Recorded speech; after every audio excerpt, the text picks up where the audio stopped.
டெல்லியில் கரப்பான்பூச்சி கட்சியினர் மூன்றாவது நாளாக தங்களுடைய போராட்டத்தை தொடர்ந்து கொண்டிருக்கிறார்கள். ஏராளமான இளைஞர்கள் போராட்டத்தில் ஈடுபட்டு வரக்கூடிய நிலையில் அங்கே பாதுகாப்பு பலப்படுத்தப்பட்டு இருக்கிறது. டெல்லி ஜந்தர் மந்தர் பகுதியில் போலீசார் மற்றும் அதிரடி படையினர் அதிக அளவில் குவிக்கப்பட்டு இருக்கிறார்கள்.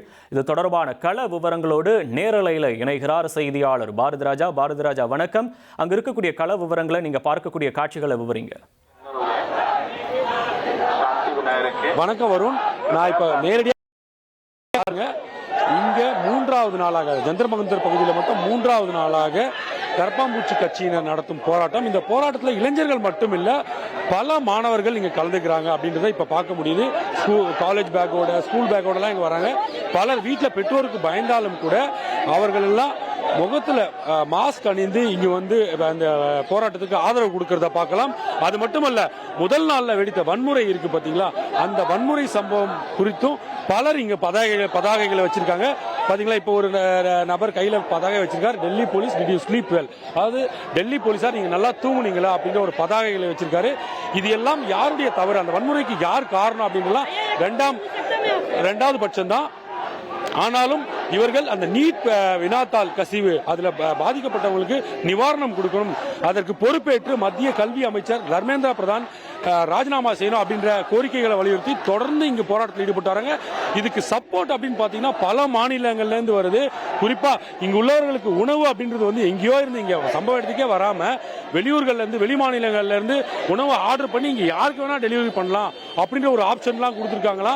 நம்ம இங்க நிறைய பேர்ட்ட பேசும்போது சொன்னாங்க. அதே போல இங்கும் சில மாணவர் அமைப்புகள் அவர்களே உணவு கொண்டு வந்து கொடுக்கறாங்க. அவர்களால் முடிந்த அளவுக்கு இங்க போராட்டத்தில் ஈடுபடுறது சப்போர்ட் பண்ற மாதிரி உணவு கொடுக்கறத பார்க்கலாம்.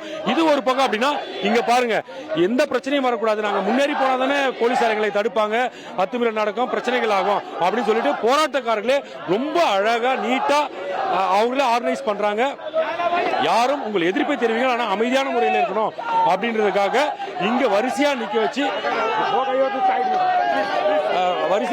ரொம்ப அவங்களுடைய எதிர்ப்பை அமைதியான முறையில் தெரிவிக்கணும் அப்படின்னு கண்ணும் கருத்துமா இருக்காங்க. இதெல்லாம் ஒரு பக்கம் இருந்தாலும் கூட பாராளுமன்றம் நடைபெறும் வேளையில எந்த விதமான அசம்பாவித சம்பவங்களும் நடந்துவிடக் கூடாது அப்படின்றதுக்காக போலீஸ் பாதுகாப்பு அப்படின்றது பலப்படுத்தப்பட்டிருக்கு. நேத்து கூட இந்த அளவுக்கு போலீஸ் பாதுகாப்பு இல்லை. ஏன்னா முதல் நாள் சன்சத் சலோ அப்படின்னு சொல்லிட்டு பாராளுமன்றத்தை நோக்கி நடந்து செல்லும் பேரணி அப்படின்றது இவங்களால் அறிவிக்கப்பட்டது. அந்த பேரணி சென்ற போதுதான் வன்முறை வெடித்தது அப்படின்றதெல்லாம் பார்த்தோம். முன்னெச்சரிக்கை நடவடிக்கையாக இன்று போலீஸ் பாதுகாப்பு அப்படின்னு அறிவுறுத்தப்பட்டிருக்கு. போலீஸ் பாதுகாப்புல ரொம்ப குறிப்பா சொல்லணும்னா இன்னைக்கு சிவில் ட்ரெஸ்ல நிறைய பேரை நம்ம இங்க பார்க்க முடியுது. போராட்ட காலத்துக்கு உள்ளே அவங்க இருக்காங்க. அவங்களோட மொபைல்ல படம் பிடிக்கிறாங்க. ஒவ்வொரு இடத்துல எங்கெல்லாம் கோஷங்கள் எழுப்புறாங்களோ அங்கெல்லாம் டெல்லி போலீசாரால் அங்கீகரிக்கப்பட்ட புகைப்பட கலைஞரும் அதே வீடியோ பதிவாளரும் இருக்காங்க. அவங்க ஒவ்வொரு பதிவையும் வீடியோ எடுக்கிறாங்க. மற்றொரு புறம் சிசிடிவிகள் அங்கெல்லாம் அங்க பாருங்க, தற்காலிக சிசிடிவி உங்களுக்கு காட்சியில காட்டுற தற்காலிக சிசிடிவி எல்லாம் பொருத்தப்பட்டு முழுமையாக கண்காணிக்கப்பட்டு வருகிறது. அவ்வப்போது போலீசாரும் என்னென்ன நடக்குது அப்படின்றத அப்டேட் பண்ணிட்டே இருக்காங்க. இங்குள்ள காவல்துறை உயர் அதிகாரிகளுக்கு ஒவ்வொருவருக்கும் அறிவுறுத்தல் வழங்கப்பட்டிருக்கு. நீங்க இந்த ஏரியால இருக்கணும், இவ்வளவு நேரம் உங்களுக்கு டியூட்டி அப்படின்னு பேப்பர் சார்ட் போட்டு, இது வழக்கமான ஒன்றுதான் அப்படின்னா கூட எப்பவும் இல்லாத அளவுக்கு சரிபார்க்கப்படுகிறது. ஒரு ஆபீசர் இருக்கீங்களா, அந்தந்த காவல்துறை இருக்காங்களா, காவல்துறை அதிகாரிகள் மட்டும் இல்ல, கான்ஸ்டபிள் அதே போல எஸ்ஐ இவங்க எல்லாம் அவங்களுக்கு ஒதுக்கப்பட்ட இடத்துல இருக்காங்களா அப்படின்றத பாக்குறதுக்கே ஒரு ரோந்து போலீசார் வச்சிருக்காங்க. அதை ஒவ்வொரு ஆடி செக் பண்றாங்க. அந்த லிஸ்டோட ஒப்பிட்டு பார்க்கிற அந்த காட்சிகள் எல்லாம் கூட பார்க்க முடிந்தது. தொடர்ந்து பாருங்க, பல்வேறு அமைப்பினர் வந்த வண்ணமே இருக்காங்க. இந்த போராட்டத்தை பொறுத்த மட்டும் ஆதரவு பெருகிக் கொண்டே இருக்கிறது. நாளுக்கு நாள் போராட்டத்திற்கு வரும் நபர்களின் எண்ணிக்கையும் அதிகரித்து வருகிறது. ஜந்தர் மந்தர் பகுதியில் இப்ப நீங்க பாக்குறீங்க இல்லையா, இந்த பேரிகேடு பெண்கள் அமைப்பை சேர்ந்த சிலர் வந்திருக்காங்க. இது போன்ற வந்து கொண்டே இருக்கிறார்கள்.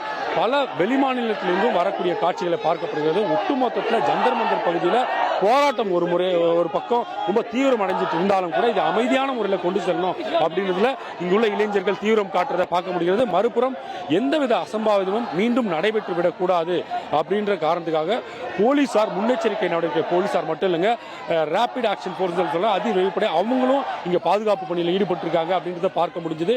ஒட்டுமொத்தத்தில் பரபரப்பாக தலைநகர் டெல்லி இப்போது இருக்கிறது அப்படின்றதுல எந்த சந்தேகமும் இல்லை. வரும் இன்னும் என்னன்னா, இந்த போராட்டம் தர்மேந்திர பிரதான் ராஜினாமா செய்யும் வரை தொடரும் அப்படின்னு இங்குள்ள இளைஞர்கள் சொல்றாங்க. ராஜினாமா மட்டும் கிடையாது, சம்பந்தப்பட்டவர்கள் மீது நடவடிக்கை எடுக்கணும், பாதிக்கப்பட்டவர்களுக்கு உரிய நிவாரணம் அளிக்கணும் அப்படின்ற ஒரு கோரிக்கையும் இங்கு வலுவாக வைக்கப்பட்டு போராட்டம் நடைபெற்று வருகிறது.